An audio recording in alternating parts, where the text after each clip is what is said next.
ಆತ್ಮೀಯ ವಿದ್ಯಾರ್ಥಿಗಳೇ, ಮಂಜುಳಾ ಹಂಚಳ ಯೂಟ್ಯೂಬ್ ಚಾನಲ್ಗೆ ಸ್ವಾಗತ.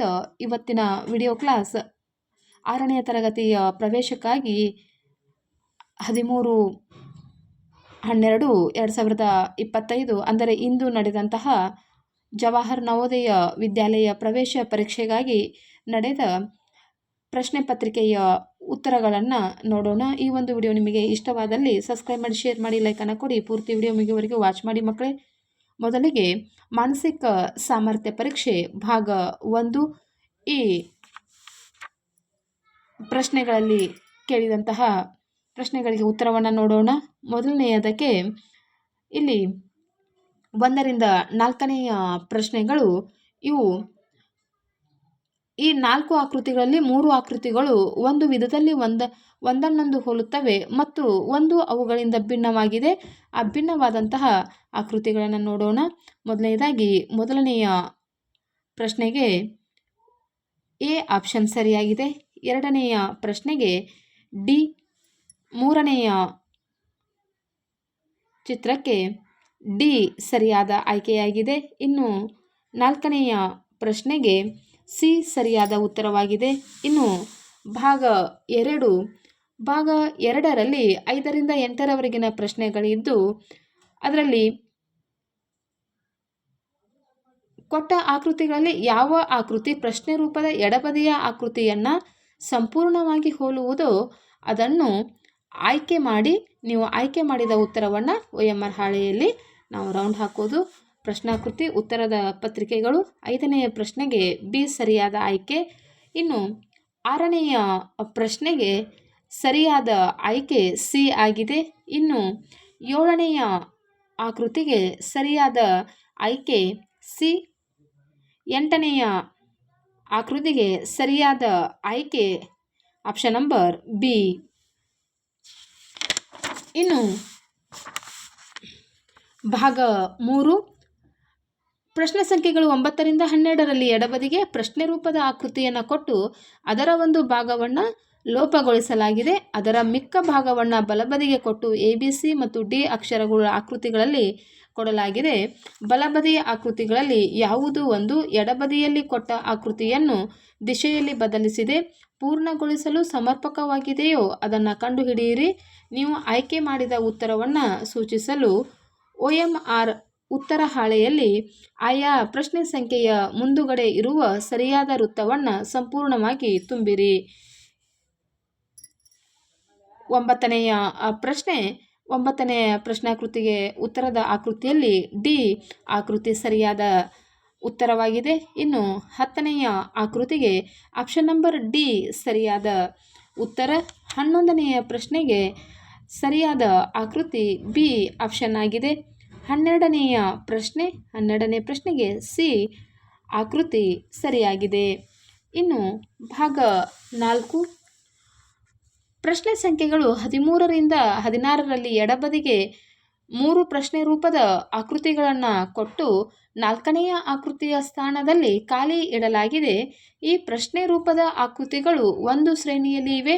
ಬಲಗಡೆ ಕೊಟ್ಟಿರುವ ಉತ್ತರ ರೂಪದ ಆಕೃತಿಗಳಲ್ಲಿ ಯಾವುದೋ ಒಂದು ಪ್ರಶ್ನೆ ರೂಪದ ಆಕೃತಿಗಳಲ್ಲಿ ಖಾಲಿ ಇರುವ ಸ್ಥಾನಕ್ಕೆ ಸರಿಯಾಗಿ ಹೊಂದಿಕೆಯಾಗಿ ಆ ಶ್ರೇಣಿಯನ್ನು ಪೂರ್ಣಗೊಳಿಸುವುದೇ ಅದನ್ನು ಕಂಡುಹಿಡಿಯಿರಿ.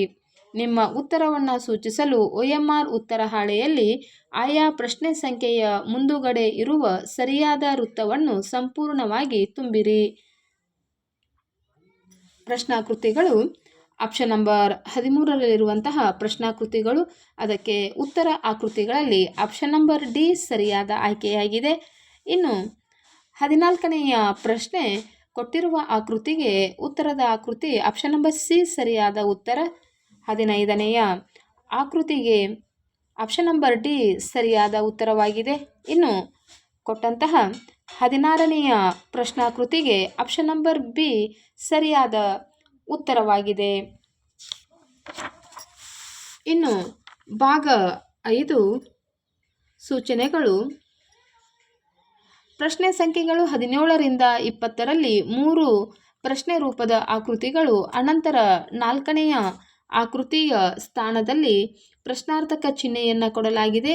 ಇಲ್ಲಿ ಮೊದಲಿನ 2 ಪ್ರಶ್ನೆ ರೂಪದ ಆಕೃತಿಗಳಲ್ಲಿ ಒಂದು ಬಗೆಯ ಸಂಬಂಧವಿದೆ. ಇಂತಹದೇ ಸಂಬಂಧ ಮೂರನೆಯ ಮತ್ತು ನಾಲ್ಕನೆಯ ಪ್ರಶ್ನೆ ರೂಪದ ಆಕೃತಿಯ ನಡುವೆ ಇರಬೇಕಾಗಿದೆ. ಇದಕ್ಕಾಗಿ ಚಿಹ್ನೆಯ ಸ್ಥಾನದಲ್ಲಿ ಇರಿಸುವುದಕ್ಕಾಗಿ ಉತ್ತರ ರೂಪದ ಆಕೃತಿಯನ್ನು ಕಂಡುಹಿಡಿಯಿರಿ. ನಿಮ್ಮ ಉತ್ತರವನ್ನು OMR ಹಾಳೆಯಲ್ಲಿ ಆಯಾ ಪ್ರಶ್ನೆ ಸಂಖ್ಯೆಯ ಮುಂದುಗಡೆ ಇರುವ ಸರಿಯಾದ ವೃತ್ತವನ್ನು ಸಂಪೂರ್ಣವಾಗಿ ತುಂಬಿರಿ. ಪ್ರಶ್ನಾಕೃತಿಗಳು 17ನೆಯ ಪ್ರಶ್ನೆಗೆ ಸರಿಯಾದ ಆಕೃತಿ ಆಪ್ಷನ್ ನಂಬರ್ ಸಿ ಸರಿಯಾದ ಹೇಳಿಕೆಯಾಗಿದೆ. ಇನ್ನು 18ನೆಯ ಪ್ರಶ್ನೆ, ಇದಕ್ಕೆ ಸರಿಯಾದ ಆಯ್ಕೆ ಸಿ ಆಗಿದೆ.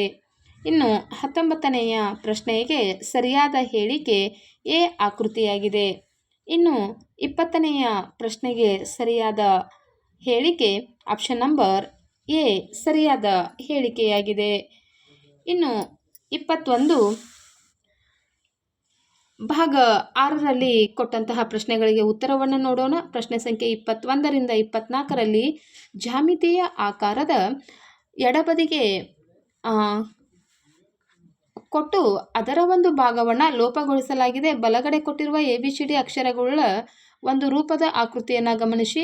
ಅವುಗಳಲ್ಲಿ ಯಾವುದೋ ಒಂದು ದಿಕ್ಕನ್ನು ಬದಲಿಸಿದೆ ಪ್ರಶ್ನೆ ರೂಪದ ಆಕೃತಿಯಲ್ಲಿ ಲೋಪವಾದ ಭಾಗಕ್ಕೆ ಸರಿಯಾಗಿ ಹೊಂದಿ ಆ ಪ್ರಶ್ನೆ ರೂಪದ ಆಕೃತಿಯ ಮಾದರಿಯನ್ನು ಸರಿಯಾಗಿ ಪೂರ್ಣಗೊಳಿಸುತ್ತದೆಯೋ ಅದನ್ನು ಕಂಡುಹಿಡಿಯಿರಿ. ನಿಮ್ಮ ಉತ್ತರವನ್ನು ಸೂಚಿಸಲು OMR ಉತ್ತರ ಹಾಳೆಯಲ್ಲಿ ಆಯಾ ಪ್ರಶ್ನೆ ಸಂಖ್ಯೆಯ ಮುಂದುಗಡೆ ಇರುವ ಸರಿಯಾದ ವೃತ್ತವನ್ನು ಸಂಪೂರ್ಣವಾಗಿ ತುಂಬಿರಿ. ಪ್ರಶ್ನಾಕೃತಿ 21, ಅದಕ್ಕೆ ಸರಿಯಾದ ಉತ್ತರದ ಆಕೃತಿ ಆಪ್ಷನ್ ನಂಬರ್ ಬಿ ಸರಿಯಾದ ಹೇಳಿಕೆ. ಇನ್ನು 22ನೆಯ ಪ್ರಶ್ನಾಕೃತಿಗೆ ಸರಿಯಾದ ಉತ್ತರ ಆಪ್ಷನ್ ನಂಬರ್ ಎ ಆಕೃತಿಯಾಗಿದೆ. ಇನ್ನು 23ನೆಯ ಪ್ರಶ್ನೆಗೆ ಸರಿಯಾದ ಉತ್ತರ ಆಪ್ಷನ್ ನಂಬರ್ ಬಿ. ಇನ್ನು 24ನೆಯ ಪ್ರಶ್ನೆಗೆ ಸರಿಯಾದ ಆಕೃತಿ ಆಪ್ಷನ್ ನಂಬರ್ ಇದು ಸಹ ಬಿ ಆಗಿದೆ. ಇನ್ನು ಕೊಟ್ಟಂತಹ ಭಾಗ 7ರಲ್ಲಿಯ ಪ್ರಶ್ನೆಗಳು. ಪ್ರಶ್ನೆ ಸಂಖ್ಯೆ 25ರಿಂದ 28ರಲ್ಲಿ ಪ್ರಶ್ನೆ ರೂಪದ ಒಂದು ಆಕೃತಿಯನ್ನು ಎಡಬದಿಗೆ ಕೊಡಲಾಗಿದೆ ಮತ್ತು ABCD ಎಂಬ ಅಕ್ಷರಗಳ 4 ಉತ್ತರ ರೂಪದ ಆಕೃತಿಗಳನ್ನು ಬಲಬದಿಗೆ ಕೊಡಲಾಗಿದೆ. ಬಲಬದಿಗೆ ಕೊಟ್ಟ ಆಕೃತಿಗಳಲ್ಲಿ ಯಾವುದೋ ಒಂದು ಕನ್ನಡಿಯನ್ನು XY ಜಾಗಕ್ಕೆ ಹಿಡಿದಾಗ ಪ್ರಶ್ನೆ ರೂಪದ ಆಕೃತಿಯ ಪ್ರತಿಬಿಂಬವಾಗಿದೆ ಎಂಬುದನ್ನು ಕಂಡುಹಿಡಿಯಿರಿ. ನೀವು ಆಯ್ಕೆ ಮಾಡಿದ ಉತ್ತರ ರೂಪದ ಆಕೃತಿಯನ್ನು ಸೂಚಿಸಲು OMR ಹಾಳೆಯಲ್ಲಿ ಆಯಾ ಪ್ರಶ್ನೆ ಸಂಖ್ಯೆಯ ಮುಂದುಗಡೆ ಇರುವ ಸರಿಯಾದ ಉತ್ತರವನ್ನು ಸಂಪೂರ್ಣವಾಗಿ ತುಂಬಿರಿ.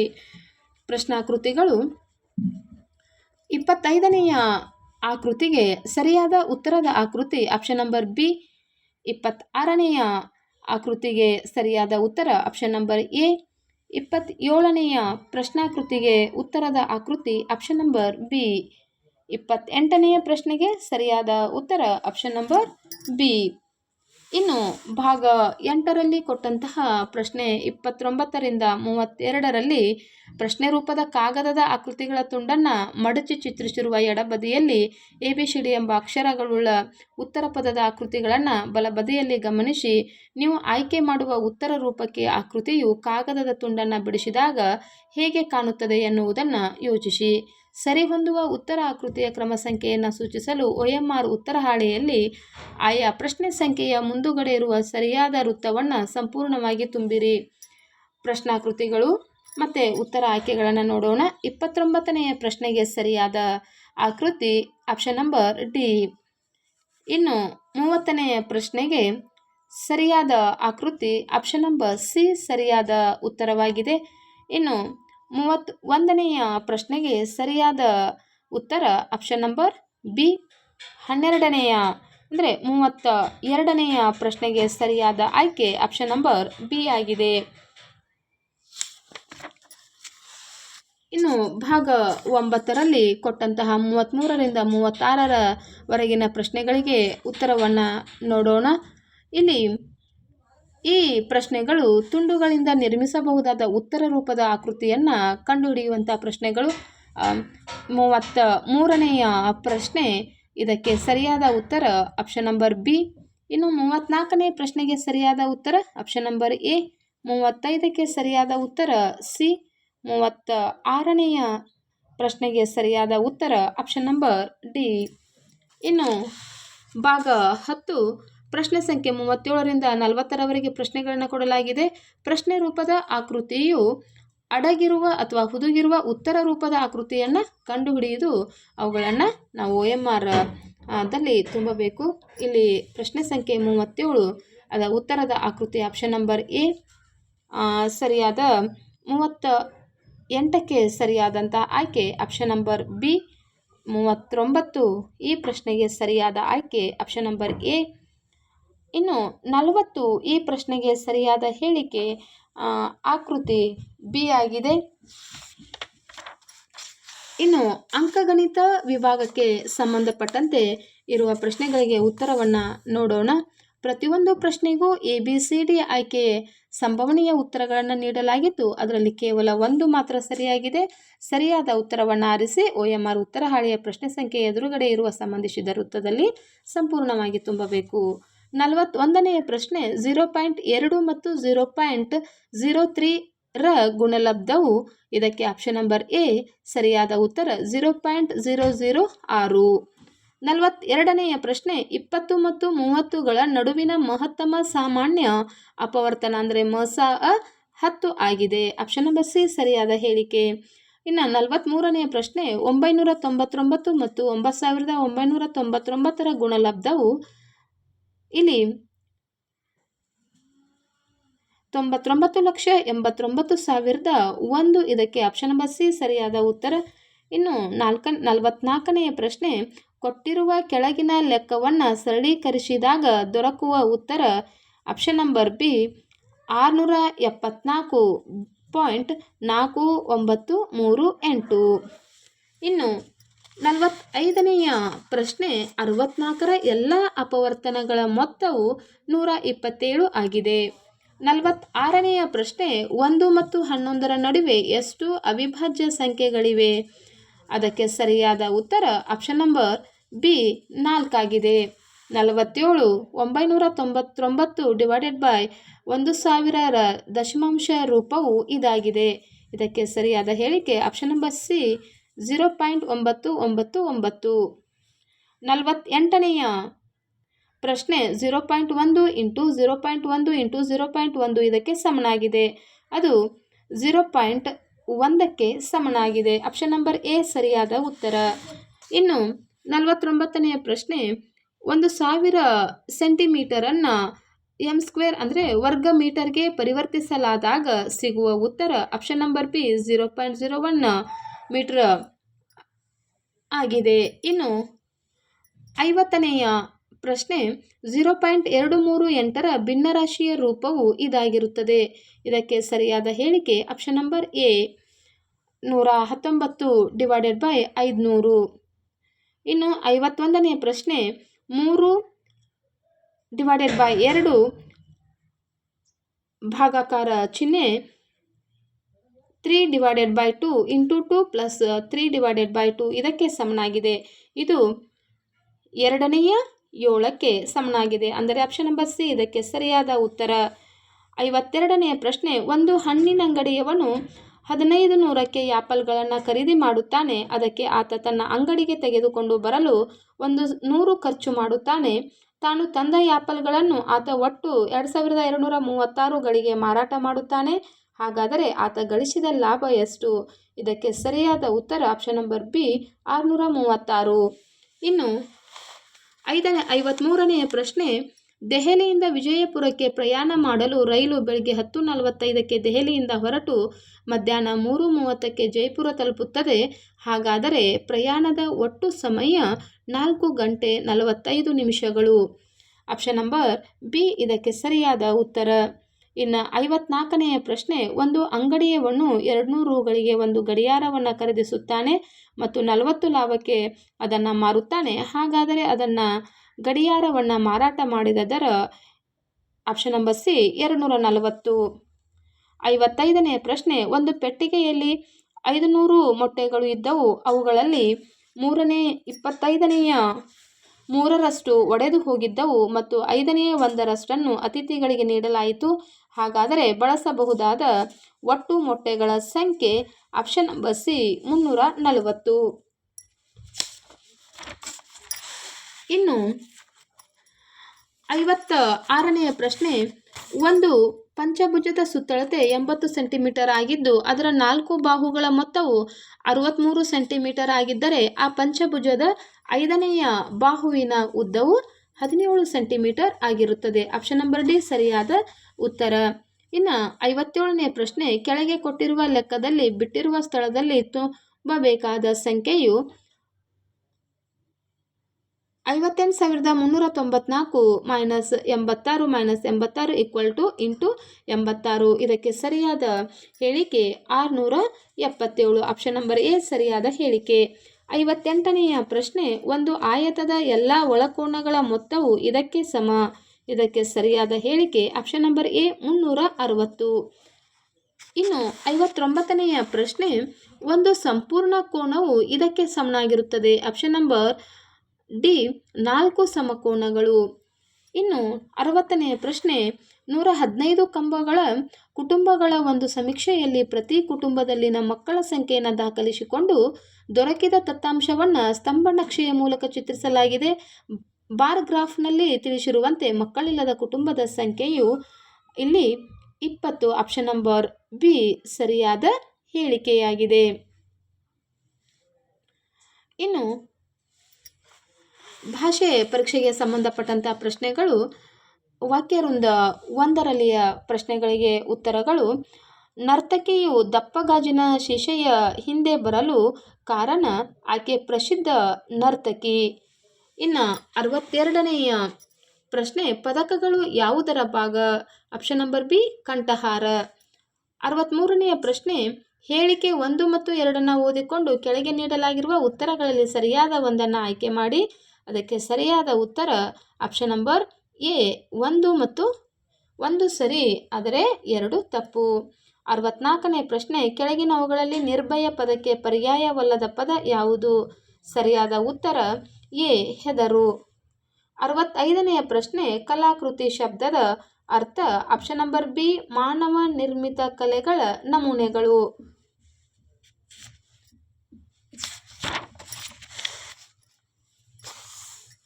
ವಾಕ್ಯವೃಂದ 2, ಈ ಪ್ರಶ್ನೆಗಳಿಗೆ ಸರಿಯಾದ ಉತ್ತರವನ್ನು ನೋಡೋಣ. 66ನೆಯ ಪ್ರಶ್ನೆ, ಹೂಗಳು ಅನೇಕ ರೀತಿಯಲ್ಲಿ ಆಪ್ಷನ್ ನಂಬರ್ ಬಿ ಉಪಯುಕ್ತವಾಗಿವೆ. 67ನೇ ಪ್ರಶ್ನೆ, ಹೂಗಳು ವಿವಿಧ ಬಣ್ಣಗಳು ಮತ್ತು ಆಕಾರಗಳಲ್ಲಿ ಇರುತ್ತವೆ. ಆಪ್ಷನ್ ನಂಬರ್ ಸಿ ಸರಿಯಾದ ಹೇಳಿಕೆ. 68ನೆಯ ಪ್ರಶ್ನೆ, ಹೂಗಳ ವ್ಯಾವಹಾರಿಕ ಉಪಯೋಗಗಳು ಟೀ, ಸುಗಂಧ ದ್ರವ್ಯಗಳು ಮತ್ತು ಅಲಂಕಾರಿಕ ಪ್ರಸಾದಗಳ ತಯಾರಿಕೆ. ಇದಕ್ಕೆ ಎ ಸರಿಯಾದ ಉತ್ತರ. ಇನ್ನು 69ನೆಯ ಪ್ರಶ್ನೆಗೆ, ಕೆಲವು ಹೂಗಳನ್ನು ಔಷಧಿಗಳನ್ನು ತಯಾರಿಸಲು ಉಪಯೋಗಿಸುತ್ತಾರೆ. ಆಪ್ಷನ್ ನಂಬರ್ ಬಿ ಸರಿಯಾದ ಹೇಳಿಕೆ. ಇನ್ನು 70ನೆಯ ಪ್ರಶ್ನೆ, ಪರಿಣಾಮ ಪದದ ಅರ್ಥ ಪ್ರಭಾವ. ಆಪ್ಷನ್ ನಂಬರ್ ಬಿ ಸರಿಯಾದ ಹೇಳಿಕೆ. ಇನ್ನು ವಾಕ್ಯ ವೃಂದ 3, ಆಪ್ಷನ್ ನಂಬರ್ 71ನೆಯ ಪ್ರಶ್ನೆಗೆ ಆಪ್ಷನ್ ನಂಬರ್ ಎ ಸಿ ಸರಿಯಾದ ಉತ್ತರ.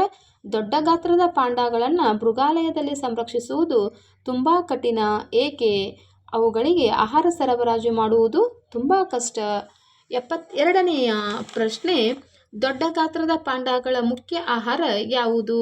ಇದಕ್ಕೆ ಸರಿಯಾದ ಉತ್ತರ ಬಿದಿರಿನ ಚಿಗುರುಗಳು. ಆಪ್ಷನ್ ನಂಬರ್ ಬಿ ಸರಿಯಾದ ಹೇಳಿಕೆ. 73ನೆಯ ಪ್ರಶ್ನೆ, ಈ ಅಪೂರ್ವ ಪ್ರಾಣಿ ಸಂತತಿ ನಶಿಸುತ್ತಿರಲು ಕಾರಣವೇನು? ಆಪ್ಷನ್ ನಂಬರ್ ಬಿ ಹೆಚ್ಚಿನ ಸಂಖ್ಯೆಯಲ್ಲಿ ಬೇಟೆಯಾಡುವುದು ಮತ್ತು ಅವುಗಳ ನೈಸರ್ಗಿಕ ಆವಾಸ ಸ್ಥಾನಗಳನ್ನು ನಾಶ ಮಾಡುತ್ತಿರುವುದು. ಇನ್ನು 74ನೆಯ ಪ್ರಶ್ನೆ, ಕೆಳಗಿನವುಗಳಲ್ಲಿ ಯಾವುದು ವಿಶಾಲ ಶಬ್ದದ ವಿರುದ್ಧ ಶಬ್ದ? ಆಪ್ಷನ್ ನಂಬರ್ ಸಿ ಕಡಿಮೆ.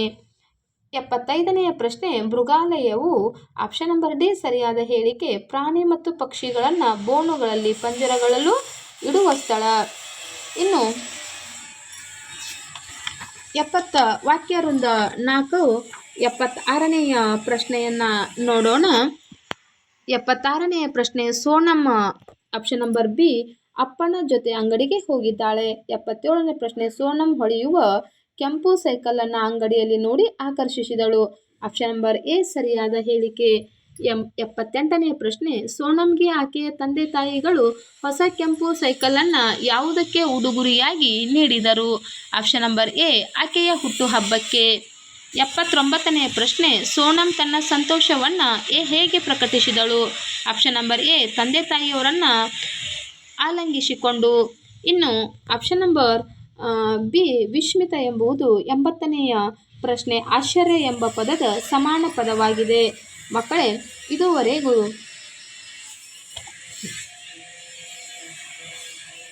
ಕನ್ನಡ ಪರೀಕ್ಷೆಯ ಅಂದರೆ ಇದು ಆಪ್ಷನ್ ಅಂದರೆ ಪರೀಕ್ಷಾ ಪುಸ್ತಕೆಯ ಸಂಕೇತ ಡಿ ಪ್ರಶ್ನೆ ಪತ್ರಿಕೆಗೆ ಉತ್ತರವನ್ನು ನೋಡಿದ್ದೇವೆ. ಈ ಒಂದು ವಿಡಿಯೋ ನಿಮಗೆ ಇಷ್ಟವಾದಲ್ಲಿ ಸಬ್ಸ್ಕ್ರೈಬ್ ಮಾಡಿ ಮಕ್ಕಳೇ, ಪೂರ್ತಿ ವಿಡಿಯೋವನ್ನು ವಾಚ್ ಮಾಡಿ. ಟೇಕ್ ಕೇರ್ ಮಕ್ಕಳೇ, ಬಾಯ್, ಥ್ಯಾಂಕ್ ಯು.